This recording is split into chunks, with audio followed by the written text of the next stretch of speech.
My name is Aliner. I am 24 years old, and I live in a small apartment in the city. I've been sending you $1,500 a month for rent, my grandfather said clearly. He put down his wine glass and looked at me across the Thanksgiving table with a kind smile. He thought he was just making conversation. He thought we shared a secret gratitude. But the room went dead silent. The only sound was the clock ticking on the wall. My fork hovered halfway to my mouth. I felt like the air had been sucked out of the dining room. I looked at him, completely confused. "Grandpa, what are you talking about?" I asked. My voice shook. "The money, Aliner," he said. "For 5 years, since you got sick, I send it to your mother every single month. It is for your rent and your medicine. I wanted to make sure you were safe." I looked at my mother. She was staring at her mashed potatoes, her face completely white. My father wouldn't look at me at all. He was sweating. My stomach twisted into a knot. For 5 years, I lived in a freezing basement apartment. I ate instant noodles for dinner.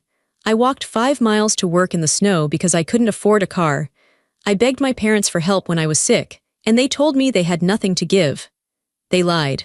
They stole 5 years of my life while I suffered. And now, everyone was going to know. But before I tell you how everything flipped, like and subscribe, drop a comment. Where are you watching from? My name is Aliner. I am 24 years old. I stared at my mother.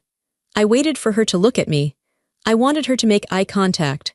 I wanted her to explain why I had spent the last 5 years deciding between heating my apartment or buying antibiotics. But she wouldn't look up. She kept moving the peas around on her plate with a silver fork. My father cleared his throat. It was a loud, wet sound in the quiet room. He put his napkin on the table and tried to smile at his father.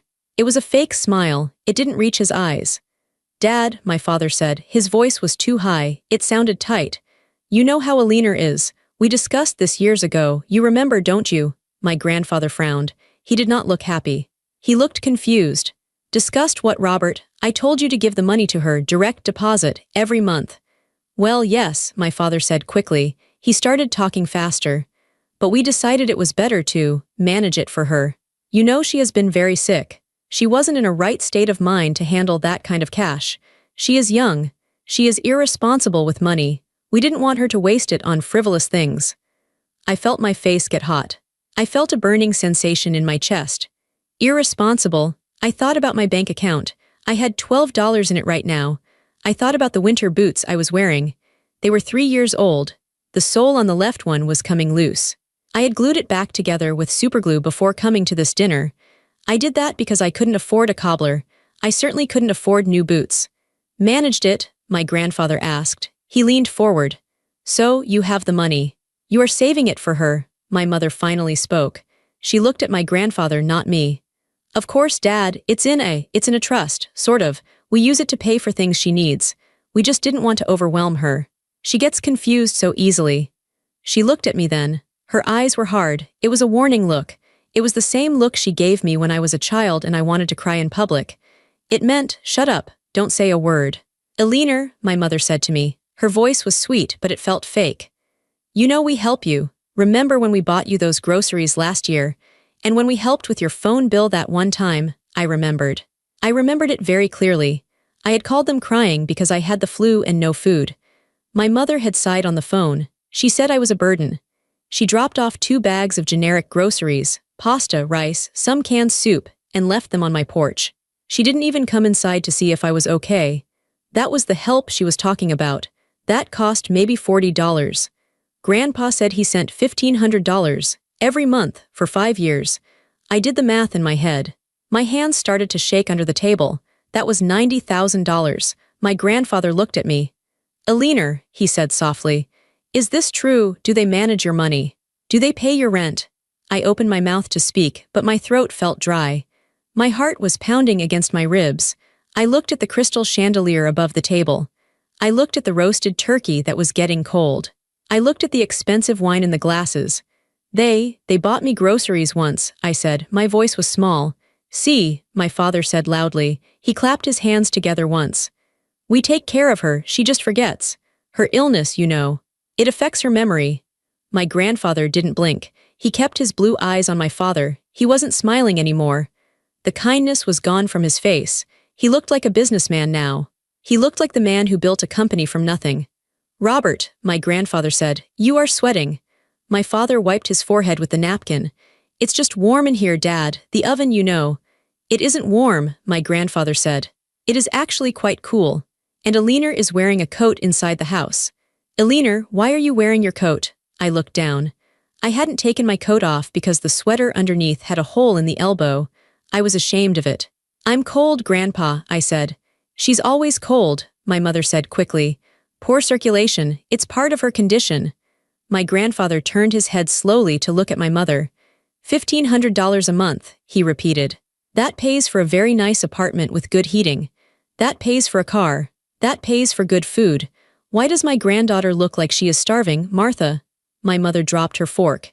It clattered loudly against the china plate. She doesn't eat, my mother cried out. We try so hard, she just refuses to take care of herself. They were lying. They were lying about everything. And for the first time in my life, I realized they weren't just mean. They were thieves. The air in the dining room felt heavy. It felt like a storm was coming. The smell of the turkey and stuffing made me feel sick. I pushed my plate away a few inches. My parents were panicking. I could see it. My father poured himself more wine. His hand was shaking so much that a few drops of red wine spilled onto the white tablecloth. It looked like blood. We only did what was best, my mother said. She put her hand on her chest. She looked like she was about to cry. Dad, you have to understand, Eleanor has been difficult, very difficult since she left home. My grandfather cut her off. Left home? Yes, my father said. He jumped on the excuse. When she ran away, 5 years ago, she just packed a bag and left. She said she hated us. She said she never wanted to see us again. We were heartbroken, Dad. We were absolutely crushed. I stared at him. My mouth fell open slightly. We didn't tell you the details because we didn't want to worry you, my mother added. She reached out and touched my grandfather's arm. We told you she was sick and needed help. That was true. But we didn't tell you that she abandoned us. She chose this life. She chose to live in squalor to punish us. But we still wanted to help her, my father said. So when you offered the money, we took it. We put it aside. We were waiting for her to come back to her senses. We were waiting for her to come home. My grandfather pulled his arm away from my mother. He looked at me. Is that what happened, Eleanor? Did you run away? I shook my head. No, I whispered. She doesn't remember, my mother said loudly. Her voice was shrill now. She blocks out the bad parts. It's a coping mechanism. My grandfather stood up. He was an old man, over 80, but he stood up straight. He looked powerful. Stop it, he said. His voice wasn't loud, but it stopped my parents instantly.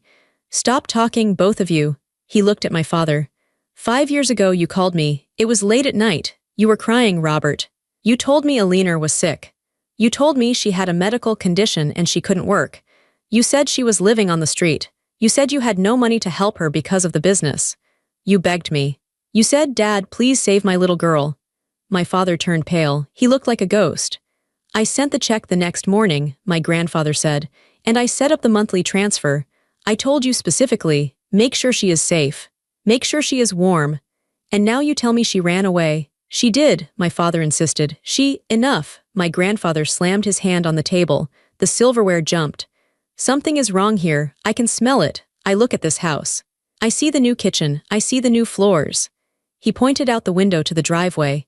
I see a brand new SUV out there, a luxury car. You told me the business was struggling, Robert. You told me you were barely scraping by. We are, my mother said. That car is. It's a lease. It's for the company. And Eleanor looks like a beggar, my grandfather said. He said the word brutally. Beggar. It hurt to hear it, but it was true. I looked poor because I was poor. She is wearing shoes with glue on them. I saw it when she walked in. Do you think I am blind? My parents didn't answer. They just looked at each other. They were trying to come up with a new lie. They were trying to coordinate their story without speaking. I asked for updates, my grandfather said. Every month when I sent the money, I asked, how is Eleanor? And you sent me emails. You said, she is doing better. She loves the new apartment. She is eating well. She sends her love. He looked at me. Did you ever send your love, Eleanor? Did you ever write me a letter? I wrote you birthday cards, I said softly. And Christmas cards, every year. I never got them, my grandfather said. I felt a tear slide down my cheek. I had written those cards. I put so much effort into them. I couldn't afford gifts, so I wrote long letters inside the cards. I told him about my life. I told him I was struggling, but I never asked for money. I just wanted him to know I loved him. They must have gotten lost in the mail, my mother stammered. 5 years of mail, my grandfather asked. Lost. The postal service is terrible these days, my father said weakly. It was pathetic, it was so obvious. They had intercepted my letters. They probably threw them in the trash the moment they arrived. They couldn't let my grandfather see them. If he saw my handwriting, if he read my words, he might call me. And if he called me, he would find out about the money. They had kept us apart. They made sure I felt abandoned by him, and they made sure he thought I was doing fine. They built a wall of lies between us so they could keep the cash. My younger sister, Jessica, had been quiet this whole time. She was sitting across from me. She was 22 years old. She looked perfect. Her hair was shiny and professionally colored. Her nails were done. She was wearing a beautiful cashmere sweater that probably cost $300. She put down her fork and let out a loud sigh. She rolled her eyes. "Oh my God," Jessica said. "Can we please stop this drama? It is Thanksgiving." "This is not drama," my grandfather said. "This is theft." Jessica laughed. It was a cold, cruel sound. "Theft, Grandpa, be serious. Mom and Dad didn't steal anything. They used the money to keep this family afloat. Do you have any idea how expensive everything is?" She looked at me with pure disgust. "And honestly, Alina, you should be grateful. If they gave you that money, what would you have done with it? You would have wasted it." "I would have paid rent," I said. "I would have bought food." "Please," Jessica scoffed. "You're a mess. You always have been. You're sick, you're emotional, you can't hold down a real job. Mom and Dad handle everything for us. They deserve that money more than you do. Look at you." She gestured at me with her hand. On her wrist, a gold bracelet glittered. It was thick and heavy. I looked at the bracelet. I recognized the brand. It was the kind of jewelry my mother liked to buy. "That's a nice bracelet," I said quietly. Jessica covered it with her other hand quickly, then stopped. She glared at me. "So what? It was a birthday gift." "From Mom and Dad?" I asked. "Yes," she snapped. "Because I'm a good daughter. I didn't run away. I stayed here. I went to college. I made them proud." "You went to college," my grandfather repeated. "Robert, you told me Jessica got a full scholarship. You bragged about it for months." My father looked at his plate. She got a partial scholarship. We had to cover the rest." "With what money?" my grandfather asked. Jessica answered for him. She didn't seem to care anymore. She was angry. "With the family money. Who cares where it came from? It's all the same pot, isn't it? Why does Alina get special treatment just because she has some sob story? I needed tuition. I needed a car to get to classes. I needed clothes for internships. That's an investment." She looked at me. "You're just a black hole, Alina. You suck up energy and resources. You should be happy Mom and Dad didn't just kick you to the curb completely." I felt a crack inside my heart. I used to love Jessica. When we were little, I braided her hair. I read her stories. I protected her from bullies. I realized now that she knew the whole time. "You knew," I said. I looked her right in the eyes. "You knew Grandpa was sending money for me." "Everyone knew," Jessica spat out. "Except you, because you're stupid." "Jessica," my mother hissed, "be quiet." "No," Jessica stood up. "I'm tired of tiptoeing around her." "Yes, Alina. We knew, we got new furniture.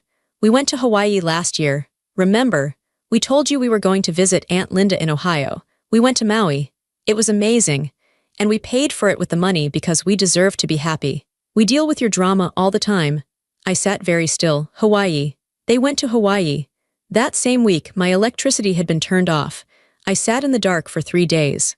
I ate peanut butter from a jar with a spoon because I couldn't cook anything. I called my mother that week. I asked for $50 to turn the lights back on. She told me she was short on cash and that I needed to learn responsibility. She said that while she was sitting on a beach in Maui, drinking cocktails, paid for with money meant for my medicine, my sister wasn't a victim of their lies. She was an accomplice. She was just like them. She was eating the fruit of my suffering, and she thought she deserved it. The betrayal hurt worse than the hunger. It hurt worse than the cold. These were my people.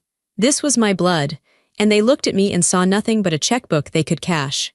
I stood up. My chair scraped loudly against the hardwood floor. Everyone stopped talking. My mother looked terrified. My father looked defeated. Jessica looked annoyed. My grandfather looked at me with deep sadness and expectation. I didn't yell, I didn't throw my glass. My voice was very quiet, but it was steady. I felt a strange calmness wash over me. The secret was out. I had nothing left to lose. I didn't run away, I said. I looked at my grandfather. I wanted him to hear this. I wanted him to know the truth. 5 years ago, I said, I got sick. I was diagnosed with the autoimmune disorder. I was in pain every day. I was tired. I couldn't keep up with my classes at the university. I lost my part-time job because I was in the hospital too much. I looked at my father. I came home. I asked for help. I asked if I could stay in my old room for a few months until I got better, just until the doctors found the right medication. I took a breath. And you said no. My father closed his eyes. You told me I was a burden, I continued. You told me you didn't want a sick person in the house. You said it was depressing. You said I was lazy. You said, if you want to eat, you work. But I couldn't work. I could barely walk. I turned to my mother. It was January. There was snow on the ground. You packed my bags in garbage bags and you put them on the front porch. You locked the door. I knocked for an hour, I cried. I begged you to let me in because it was freezing. Eleanor, please, my mother whispered. Don't do this. I slept in the bus station that night, I said. I had $20 in my pocket. I didn't know where to go. I was 19 years old. I looked at Jessica. You watched from the window. I saw you. You pulled the curtain back and watched me cry. You didn't do anything. Jessica looked away. She crossed her arms over her chest. I didn't run away, I repeated. I was thrown out like garbage. I got a job washing dishes, I said, because they didn't care if I looked sick. I stood in a hot kitchen for 10 hours a day. My legs swelled up so bad I had to cut my socks off at night. I rented a room in a basement with no windows. It had mold on the walls. I breathed that mold for 2 years. I couldn't afford the medicine Grandpa paid for, I said. So I took half doses. I stayed sick longer. I was in pain every single day. There were nights I thought I was going to die. I prayed for help. I called you, Mom. I called you and told you I was hurting. And you told me to pray harder, I said. You told me God was punishing me for being ungrateful. I reached into my pocket and pulled out my phone. I unlocked it and placed it on the table. I have the texts, I said. I never deleted them. Every time I asked for help. Every time you said no. Every time you lied.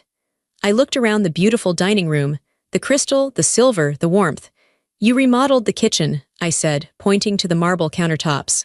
That marble cost more than my rent for a year. You bought a new car. You went to Hawaii. You bought Jessica bracelets. You lived like kings, I said, and you did it by standing on my neck. I felt tears in my eyes, but I didn't let them fall. I was done crying for them. You didn't just steal money, I said. You stole my health. You stole 5 years of my life. You stole my trust. I thought I was worthless. I thought I deserved to suffer because my own family didn't love me enough to help me. I thought I was broken. I looked at my grandfather. But I wasn't broken. I was just being robbed. The room was silent. Absolutely silent. My mother was sobbing into her hands now. It was a loud, ugly sound, but it didn't move me. I felt nothing for her tears. She was crying because she was caught, not because she was sorry. My grandfather looked at me. He had tears in his eyes too. He walked around the table. He moved slowly. He came to where I was standing. He didn't say a word. He just pulled me into his arms. He hugged me tight. He smelled like tobacco and peppermint, just like I remembered. He felt safe. I am so sorry, Eleanor, he whispered into my hair. I am so sorry. Then he let go of me and turned to face my parents. His face was like stone. Get the bank records, he said. Now. The room was silent. My grandfather's command to get the bank records hung in the air like smoke. My father was frozen in his chair. He looked pale.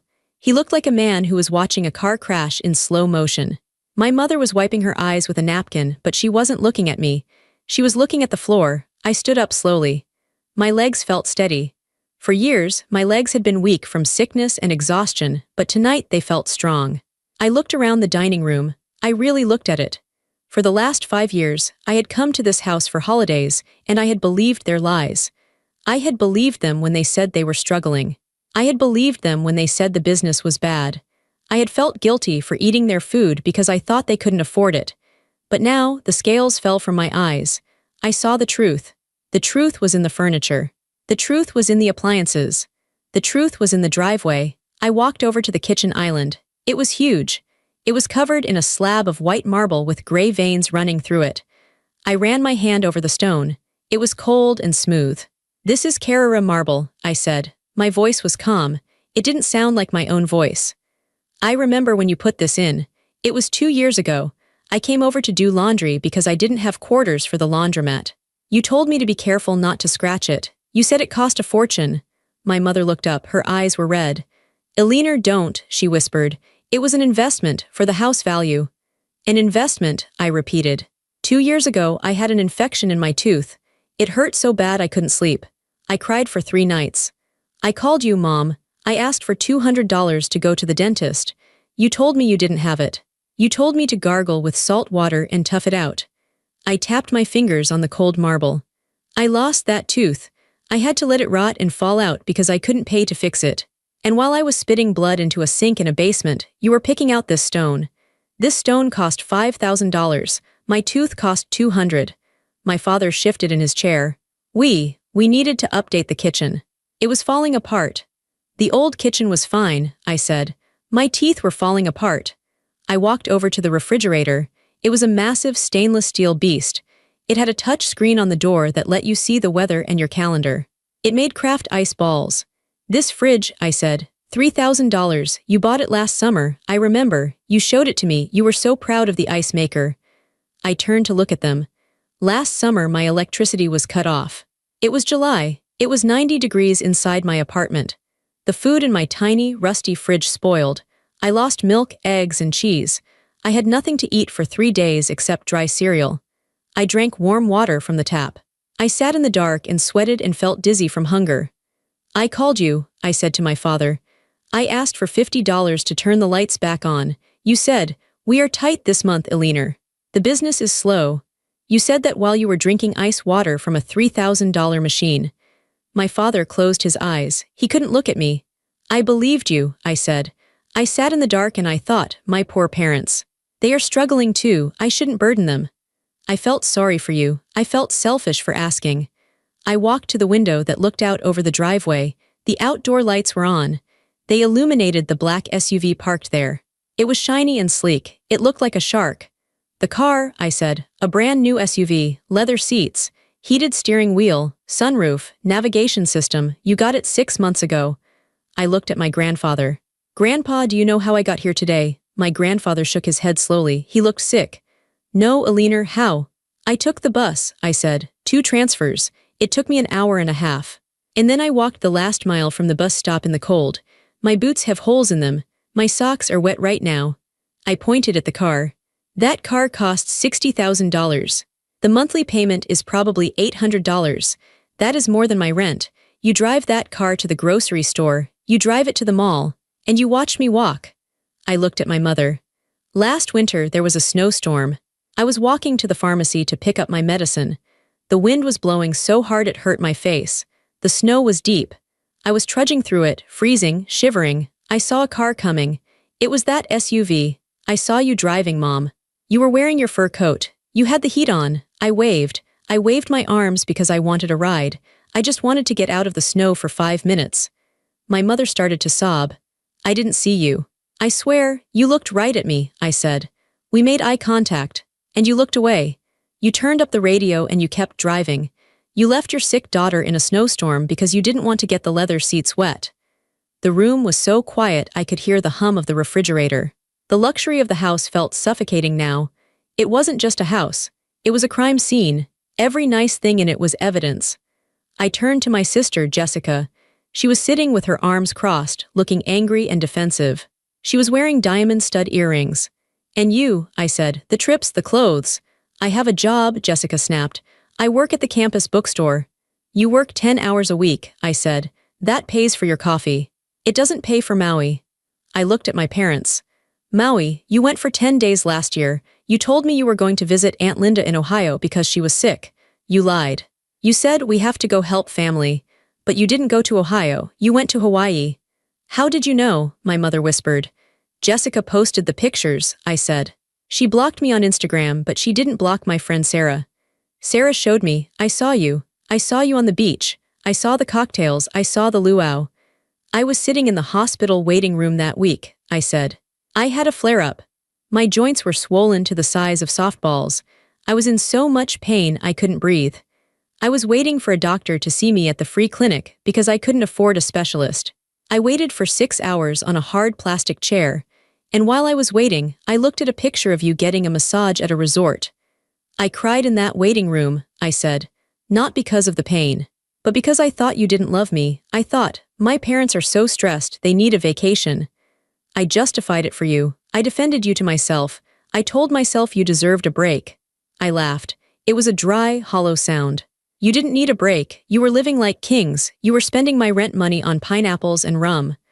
I walked back to the table. I picked up a crystal wine glass. It was heavy and expensive. Everything in this room, I said. The curtains, the rug, the china, the silver, it all belongs to me. You bought it with checks that had my name on the memo line. I set the glass down. You told Grandpa you were managing my money. You weren't managing it. You were eating it. You were wearing it. You were driving it. My grandfather stood up. His face was gray. He looked at the room with disgust. He looked at the marble island, the fridge, the view of the car. He saw what I saw now. He saw that his son and daughter-in-law were not just bad with money. They were monsters. They had watched their own child suffer and starve so they could have nicer things. It is disgusting, my grandfather said. His voice was low and dangerous.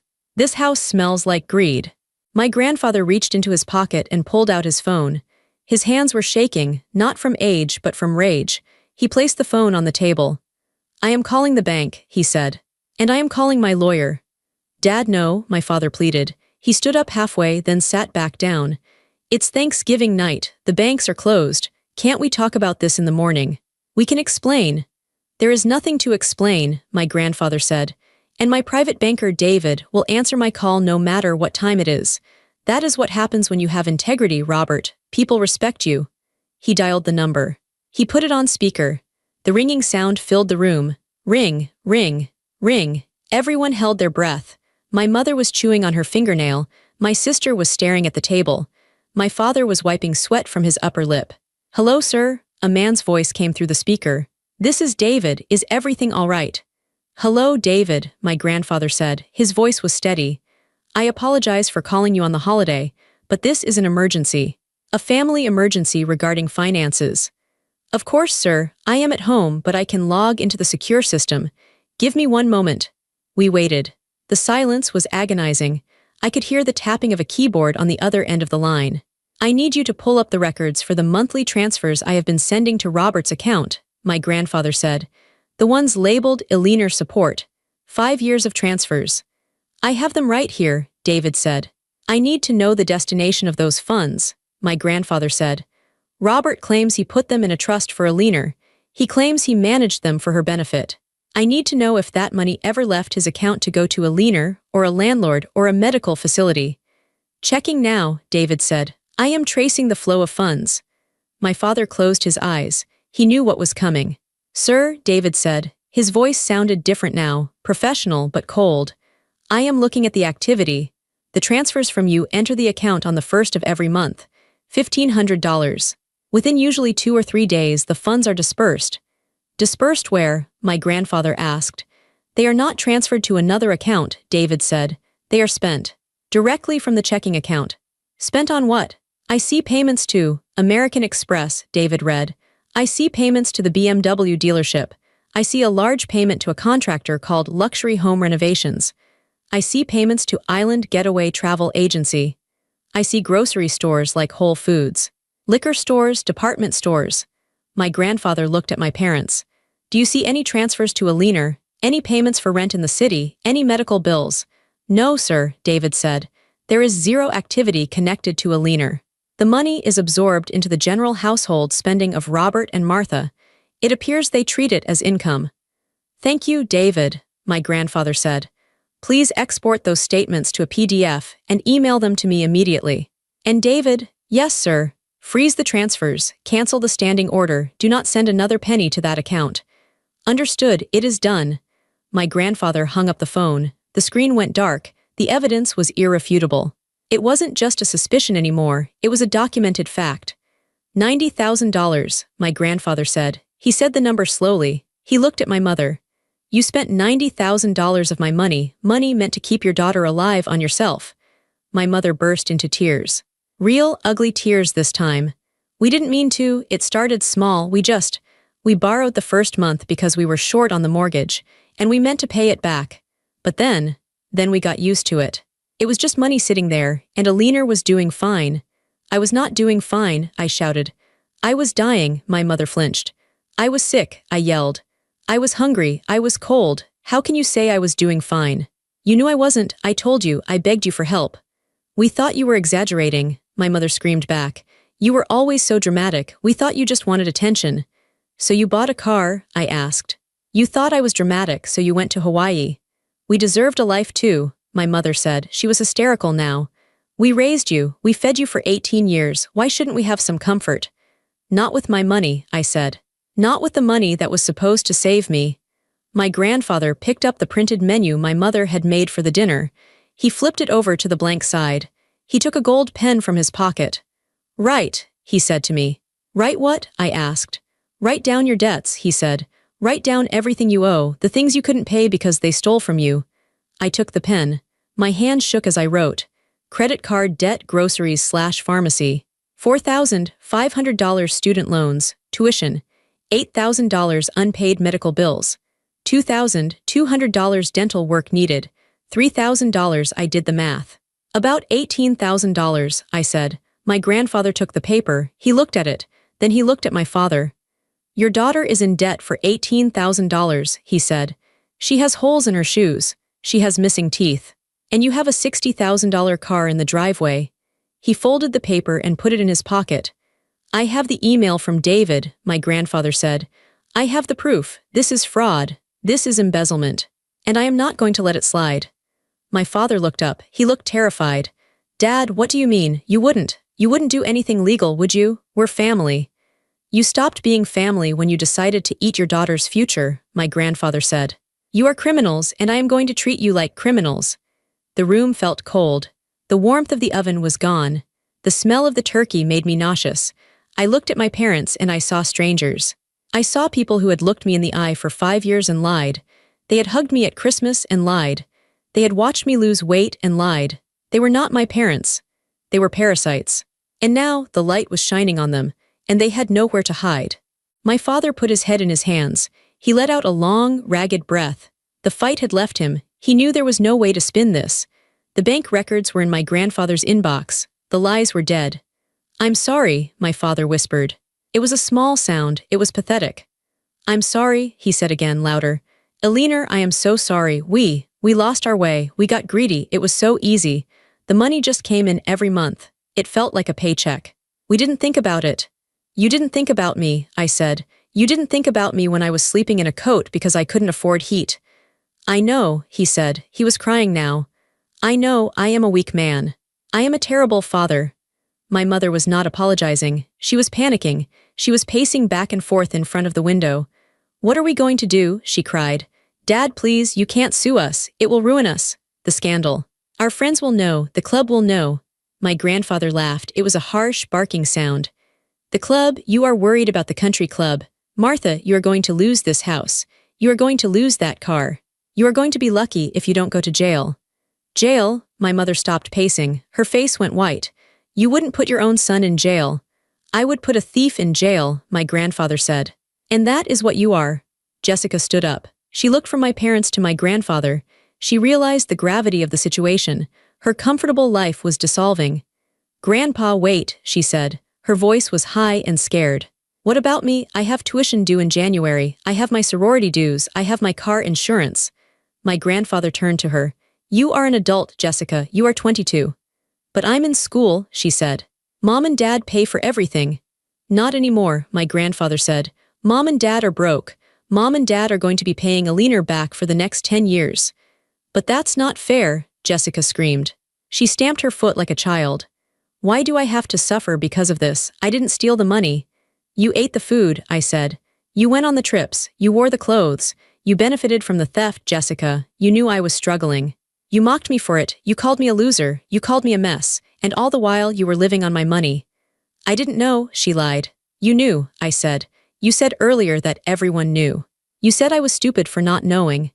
Jessica shut her mouth. She glared at me with pure hatred. She didn't care about justice. She only cared that her free ride was over. You are on your own, Jessica, my grandfather said. I suggest you get a job or a student loan, like Alina did. My grandfather walked to the coat rack in the hallway. He put on his heavy wool coat. He picked up his hat. Then he picked up my coat, the thin, cheap coat with the frayed cuffs. He held it out to me. "Put this on, Aliner," he said gently. "We are leaving." I walked over to him. I slipped my arms into the coat. It wasn't warm enough for the November night, but I felt warm inside. I felt a fire burning in my chest. It was the fire of vindication. "Dad, please," my father stood up. He reached out a hand. "Don't leave like this. Let's sit down. Let's make a plan. I can pay it back. I can take out a second mortgage." "You can't take out a mortgage on a house you bought with stolen funds," my grandfather said. "And I don't want to sit down with you. I don't want to look at you." He opened the front door. The cold air rushed in. It smelled like dead leaves and rain. It felt clean. "You have broken my heart, Robert," my grandfather said. "I trusted you to take care of your child. It is the one job a father has. And you failed. You didn't just fail, you preyed on her." He took my hand. His grip was strong. "Come on, Ellie," he said. We walked out of the house. I heard my mother wailing in the hallway. I heard Jessica screaming at my father. I heard the sounds of their world collapsing. But I didn't look back. I walked down the brick path. I walked past the $60,000 SUV. I walked past the manicured lawn. I got into my grandfather's old sedan. It smelled like peppermint and old leather. It was a humble car, but it was honest. My grandfather started the engine. He didn't say anything for a long time. He just drove. We drove away from the big house, away from the lies, away from the pain. Finally, he reached over and patted my hand. "I am going to fix this, Aliner," he said. "I promise you, I am going to make them pay back every cent. And I am going to make sure you never have to be cold again." I looked out the window at the passing streetlights. For the first time in 5 years, I didn't feel alone. I didn't feel like a victim. I felt like a survivor. And I knew that my life was about to change forever. The next few weeks were a blur of meetings, paperwork, and legal discussions. My grandfather didn't waste any time. He hired a forensic accountant and a ruthless lawyer. He was a man on a mission. We met in a high-rise office building downtown. The table in the conference room was made of dark mahogany. It was covered in stacks of paper. "The case is clear-cut," the lawyer, Mr. Henderson, said. He adjusted his glasses. "We have the transfer records. We have the bank statements from your parents showing the commingling of funds. We have proof that not a single payment was made for your benefit." I sat there, listening. It felt surreal. My parents were being discussed like criminals. "They have requested mediation," Mr. Henderson said. "They want to settle out of court to avoid the public record. They are offering to pay back $50,000 over 10 years. My grandfather slammed his hand on the table. "Absolutely not." "Dad, please," my father said. He was sitting on the other side of the table with a cheap lawyer he had hired. He looked terrible. He had lost 20 pounds. His suit looked too big for him. "We don't have the full amount. If you sue us for everything, we will go bankrupt." "Then go bankrupt," my grandfather said. "You stole $90,000. You will pay back $90,000, plus interest, plus the legal fees for this meeting." "But we'll lose the house," my mother sobbed. She looked old. Her hair wasn't dyed anymore, the gray roots were showing. She looked like the tired, broken woman she really was. "You should have thought of that before you bought the marble countertops," I said. My voice was quiet, but it cut through the room. My mother looked at me. "Aliner, have mercy," she said. "We are your parents." "You didn't have mercy on me," I said. "When I was sleeping on a mattress on the floor because I couldn't afford a bed frame, where was your mercy? When I was walking to work in the rain, where was your mercy?" The mediation failed. We went to court. It wasn't a long trial. The judge was a stern woman with gray hair. She looked at the bank records. She looked at the photos of my parents' vacations. Then she looked at my medical records, which showed the dates I had gone without treatment due to lack of funds. The contrast was sickening. The judge saw it immediately. "This is a case of egregious breach of trust," the judge said. Her voice echoed in the courtroom. "Mr. and Mrs. Thompson, you had a fiduciary duty to your daughter. You accepted money specifically for her care. Instead, you used it to fund a lavish lifestyle while she lived in poverty." She looked at them with disgust. "It is rare to see such greed within a family. You preyed on your own child's vulnerability." The gavel came down. The judgment was total. My parents were ordered to repay the full $90,000. They were ordered to pay $15,000 in interest. They were ordered to pay my legal fees. They didn't have the money. They had spent it all. So the seizures began. I watched from a distance as their life was dismantled. The house was put up for sale. The "for sale" sign in the yard felt like a flag of victory. The new kitchen, the new floors, they would all belong to someone else now. My parents had to move out. They rented a small, two-bedroom apartment in a bad part of town. It was ironic. It was the kind of neighborhood they had forced me to live in. The SUV was repossessed. I saw the tow truck take it away. My mother stood in the driveway, crying, watching her status symbol disappear. She had to buy a used car, a 10-year-old sedan with rust on the bumper. Jessica had to drop out of college. She couldn't get a loan because her parents' credit was ruined, and she had no credit of her own. She had to move into the small apartment with my parents. She got a job waitressing at a diner. She sent me a text message calling me a selfish witch. I didn't reply. I just blocked her number. She still blamed me. She didn't understand that she was paying the price for her own entitlement. My father tried to call me once. He left a voicemail. He was crying. "Eleanor, we have nothing," he said. "Please, can you ask Grandpa to stop? We are ruined." I listened to the message. I felt a twinge of sadness, but it passed quickly. They weren't ruined because of me. They were ruined because of their own actions. They had built a castle on sand, and the tide had finally come in. I deleted the voicemail. I didn't call back. I didn't owe them anything. Justice was harsh, but it was fair. They had stolen 5 years of my life. Now they were going to spend the next 10 years paying for it. I am sitting in my new apartment. It is a sunny Saturday morning. The apartment is beautiful. It isn't a mansion, but to me, it feels like a palace. It is on the 3rd floor of a clean building with a security guard. It has big windows that let in the light. I have a real bed now. A queen-sized bed with a memory foam mattress and soft, white sheets. Every night when I lie down, I stretch out my legs and I feel grateful. I sleep through the night. I don't wake up shivering. I walk into my kitchen. It is small, but it is mine. I open the refrigerator. It is full. There are cartons of milk, fresh eggs, spinach, strawberries, chicken, and cheese. I never have to worry about being hungry. I never have to ration my food. I make myself a cup of coffee. I use the fancy machine my grandfather bought me as a housewarming gift. I sit by the window and watch the city below. I am healthy now. That is the biggest change. With the money from the settlement, I went to the best specialists in the city. I got the right diagnosis. I got on the right medication. It wasn't cheap, but I could afford it. Within 3 months, the pain in my joints stopped. The fatigue lifted. I gained weight. My hair started to grow back thick and shiny. I look in the mirror and I recognize myself again. I don't look like a scared, starving victim. I look like a young woman with a future. I went back to school. I am finishing my degree in graphic design. I love it. I am top of my class. I have an internship lined up for the summer.